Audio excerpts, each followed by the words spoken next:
ओम श्री परमात्मा ने नमः। श्री हरि चैनल पर मेरे परमपिता परमेश्वर के चरणों में कोटि कोटि नमस्कार करता हूँ। सब ऋषि मुनियों के चरणों में नमस्कार करता हूँ। सब संत जनों के चरणों में नमस्कार करता हूँ। इस मेरी मातृभूमि के चरणों में नमस्कार करता हूँ। इस वीडियो को सुनने वाले मेरे देश के हर कोने में घरों में बैठी माताओं के चरणों में मैं चरण स्पर्श करता हूँ।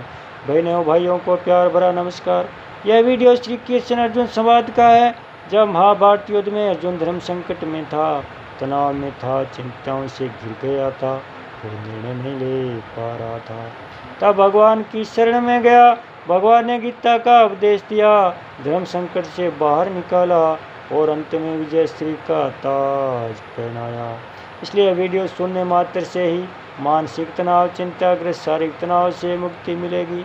इसलिए आप सब श्रोता गण से मेरी विनती है, इस सुप्रभात में पुण्य का भागीदार बनकर जन कल्याण में अपना सहयोग देवें। वीडियो को ज़्यादा से ज़्यादा सब्सक्राइब करें, शेयर करें और लाइक करें। बोले श्री कृष्ण भगवान की जय हो। अब इसी अध्याय के 26 श्लोक में भगवान ने क्षत्रिय के संयोग की बात बताई। इसी संयोग से छूटने के दो उपाय है। परमात्मा के साथ अपने स्वच्छित संबंध को पहचाना और प्रकृति यानी शरीर से अपने माने हुए संबंध को तोड़ना। 27 और 28 श्लोक में परमात्मा के साथ संबंध को पहचानने की बात बता दी। अब आगे 2 श्लोक में प्रकृति संबंध तोड़ने की बात बताते हैं। प्रकृतयवचे कर्माणि क्रियमाणानि सर्वश ये पश्यति तथात्मानं चतारं से पश्यति। जो संपूर्ण क्रियाओं का सब प्रकार से प्रकृति के द्वारा ही की जाती हुई देखता है और अपने आप को एक करता देखता, अनुभव करता, वही यथार्थ देखता है। व्याख्या। प्रकृते कर्माणि क्रियमाणानि सर्वस्य। वास्तव में चेतन तत्व स्वच्छ स्वाभाविक निर्विकार सम और शांत रूप से स्थित है। उस चेतन तत्व परमात्मा की शक्ति प्रकृति स्वच्छ स्वाभाविक क्रियाशील है। उसमें नित्य निरंतर क्रिया होती रहती है। प्रकृषण करणम भावे लेवटी प्रकृति। यदि प्रकृति को सक्रिय अक्रिय अक्रिय 2 अवस्थाओं वाली सर्ग अवस्था में सक्रिय और प्रलय अवस्था में अक्रिय कहते हैं, तब सूक्ष्म विचार करे तो प्रलय अवस्था में उसकी क्रियाशीलता मिटनी नहीं है। कारण कि जब प्रलय का आरंभ होता है तब प्रकृति सर्ग अवस्था की तरफ चली जाती है।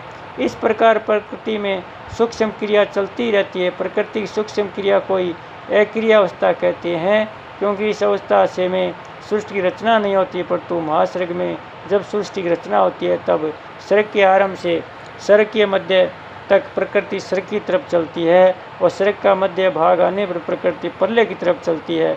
इस प्रकार प्रकृति की स्थूल क्रिया को सक्रिय अवस्था कहते हैं। अगर प्रलय और महाप्रलय में प्रकृति को अक्रिय माना जाए तो प्रलय महाप्रलय का आदि मध्य और अंत कैसे होगा? ये तीनों तो प्रकृति में सूक्ष्म क्रिया होने से ही होते हैं। अतः सर्गावस्था की अपेक्षा प्रलय अवस्था में अपेक्षा करते अक्रियता है।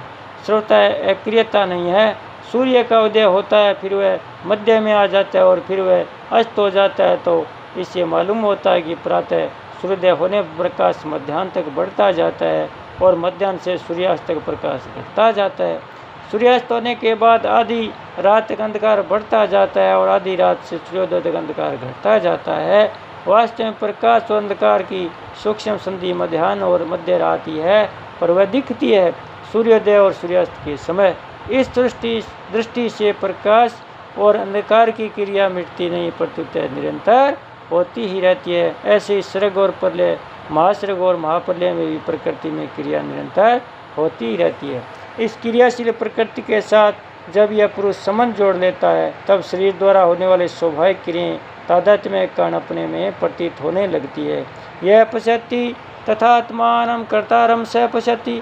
प्रकृति और उसके कार्य स्थूल सूक्ष्म और कारण शरीर में खाना पीना, चलना फिरना, उठना बैठना, घटना बढ़ना, हिलना डुलना, सोना जागना, चिंतन करना, समाधिस्थ होना आदि जो कुछ भी क्रियाएं होती है सभी प्रकृति के द्वारा ही होती है, स्वयं के द्वारा नहीं।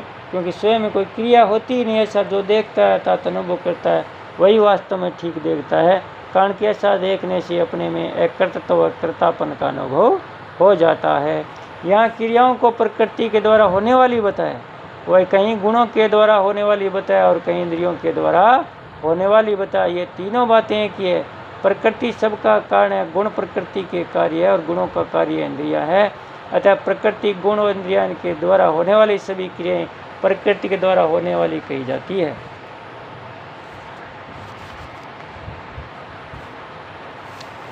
पर परिशिष्ट भाव है कि जितनी भी क्रियाएं होती है वे सब की सब प्रकृति विभाग में होती है, इसमें जीव का हाथ नहीं है। प्रकृति के द्वारा होने वाली क्रियाओं की गीता में कही गई गुणों से होने वाली क्रियाएं और कहीं इंद्रियों से होने वाली क्रियाएं कहा गया। जैसे संपूर्ण कर्म सब प्रकार से प्रकृति के गुणों द्वारा किए जाते हैं। प्रकृति क्रियमाणे गुणे कर्माणि सर्वस्व है। तीसरे अध्याय का 27वां श्लोक। गुणी गुणों में वर्त रहे, गुणा गुणे सुवर्तन्ते। तीसरे अध्याय का 28वां श्लोक। गुणों के सिवा ने कोई करता है ही नहीं। नान्यम गुणम भय करता रम यदा दृष्टानुपश्यति। 14 अध्याय का 19वां श्लोक। इंद्रिया की इंद्रियों के विषय में वर्त रही है, इंद्रियाणीन्द्रियार्थसु वर्तन्ते। 5वें अध्याय का 9वां श्लोक आदि। तात्पर्य है कि क्रिया मात्र प्रकृति जन्य ही है। अतः प्रकृति कभी किंचन मात्र भी है क्रिया नहीं होती और पुरुष में कभी किंचन मात्र भी क्रिया नहीं होती। इसलिए गीता में है कि तत्व को जानने वाला संख्य होगी, मैं समय लेश मात्र भी कुछ नहीं करता हूँ, ऐसा अनुभव करता है। नैव किच करोमिति युक्तो मन्यते तत्वित है। 5वें अध्याय का 8वां श्लोक। समय न करता है न करवाता है, नैव कुर्वन्त कार्य न। 5वें अध्याय का 13वां श्लोक। यह पुरुष शरीर में रहता हुआ भी न करता है न लिप्त होता है। शरीर तो अपि कौन्तेय न करोति न लिप्यते। 13वें